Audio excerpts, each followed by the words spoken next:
Now, most that are starting to build their own cafe are actually somewhat concentrating on just a single thing. A common query of potential students in my coffee classes would be, Faye, meron bang kasamang coffee recipes? Well, of course, merong recipes. But if you come to think of it, you can search recipes online, ang dami, to the point na it is overwhelming. Now, recipe is not even 10% of building a small cafe. What they are missing are actually the foundations that they should set so their cafe would be successful and profitable. Remember, you are building a business. So aside from the taste of your products, you should also think about on how you can make it sustainable. And for coffee business, it's more than just the coffee recipes.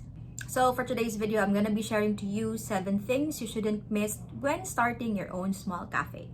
So, unang-una would be coffee knowledge. So, always, kahit anong business pa yan, you should always know, diba, ano yung binibenta mo. So, with coffee, you should know at least the coffee process, saan ba galing yung kape, the type of roast, the type of beans, on how to brew coffee, both manual and espresso machine, or whatever would you be using sa cafe mo. But very important din na you know also manual brewing methods aside from just operating the espresso machine. Kasi with that, you would really have the basic knowledge and the foundations with coffee brewing and extraction. Once you have that, kahit anong machine pa yan or kahit anong brewing method na meron ka, you can always pull a good cup of coffee. And having the good coffee knowledge would also help you in creating your menu, especially when you now tweak some recipes that you see online. Also, it would help you being able to know and identify ano yung mga quality supplies and materials that you would be needing for your coffee business. Next would be you should know about what specific coffee business model should you be starting with. So when we say kasi cafe, diba, the usual is magbenta ka ng coffee and then there's dine-in setup. But actually, I shared in this video here that there are other small cafe business types. I call it coffee business models that you can start with, especially if you have less money for capital. And once you have chosen na your coffee business model, it would now be a domino effect in everything that you would decide as you start your cafe. So may that be a kiosk cafe, pop-up cafe, mobile type of cafe, or a home-based cafe. Third would be identify your coffee business concept. I always say this to my students. Now remember, we are selling a very common thing, kape. Ang dami nating competition, may it be the big brands and the small brands. And how can we stand out and how can we convince our customers to buy from us is of course to create a concept for our coffee business. In this way, you become remarkable and you create that differential advantage among the existing competitors. So after identifying now, you're choosing your coffee business model and your coffee business concept, fourth one would of course be looking into your coffee business startup budget. Please don't miss this one or else tendency is you would be spending a lot of things sa cafe mo when in the first place hindi mo pala siya actually need. So once napili mo na yung coffee business model and the concept, it would be a lot easier to identify if ito kailangan mo ba or ito is not needed anymore for your business. And most people also skip this part kasi ang hirap harapin yung numbers, di ba?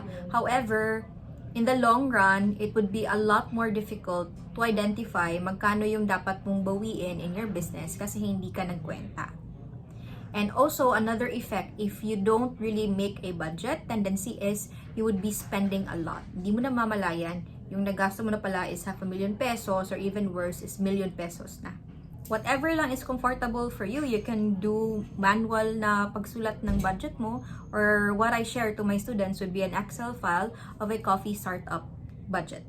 Fifth would be menu planning and finalization. So ito na yung pinaka kino-concentrate ng mga tao, no, yung mga recipes, when actually it's still on the fifth part of starting a cafe. After gathering all the recipes that you have, of course, you have to taste them. And aside from tasting them, you have to do costing and price them well. Common mistake ng mga iba is just simply following recipes online. Remember, if you are not convinced with the own taste of your coffee, it would be very difficult to sell it. It's difficult to sell something you're not even convinced of, diba? So always taste your coffee na nakita mo na recipe and then tweak it based on your preference. And make sure also, alam mo yung cost ng kape mo. Kasi if not, tendency is you might just be selling your coffee lesser, way lesser than your cost.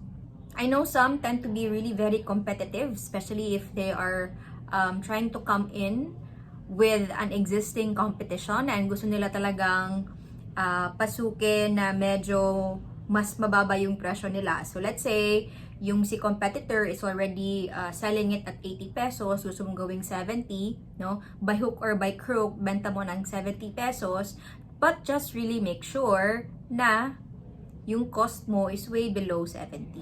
And then yung profit mo would make your business sustainable.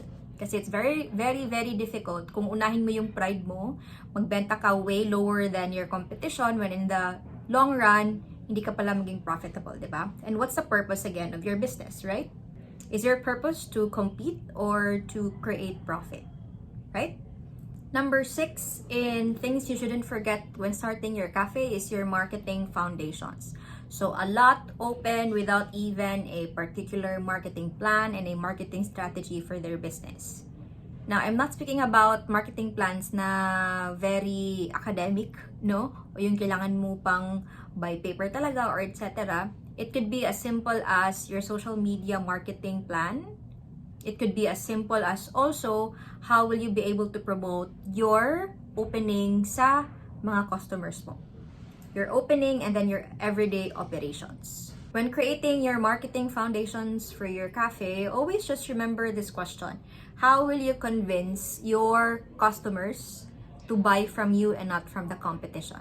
Okay? Answering that would help you come with different marketing promos and strategies para your business would have consistent customers and of course, loyal customers. Now, I talk about these lessons in my Coffeepreneur online crash course workshop. This workshop is a combination of pre-recorded workshop and also pre-recorded lessons and also a Zoom online workshop which is live where you can talk with me live and I discuss the step-by-step live so that you could also interact with me and raise questions if you have. So basically, that workshop is really for those who are still starting. So all those 6 would be discussed. And kasali din number 7 that you shouldn't miss when you start a cafe is a community support.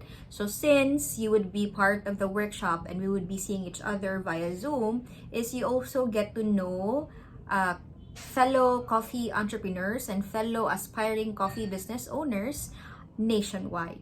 You know, it's a lot easier to do something wherein you are with people who are going through the same journey that you are in. So let me run through the lessons that I have in my Coffeepreneur online workshop. It's coffee knowledge, coffee business model, coffee concept, coffee business budget, the menu planning, and the marketing foundations, and of course, the community support. So if you're interested, I only conduct this workshop once or twice a month. There's a link here on the details if you want to see, and also there are small cafes there that I have already helped build and you might want to check this out. Again, please don't miss those or these 7 things when you start building your cafe if you really want to make your cafe or set it to be sustainable and profitable. And if you are still budgeting for your small cafe, you can watch this video here so you would know how much to expect when you want to start your own small cafe. Thank you so much for watching. I'll see you in this video.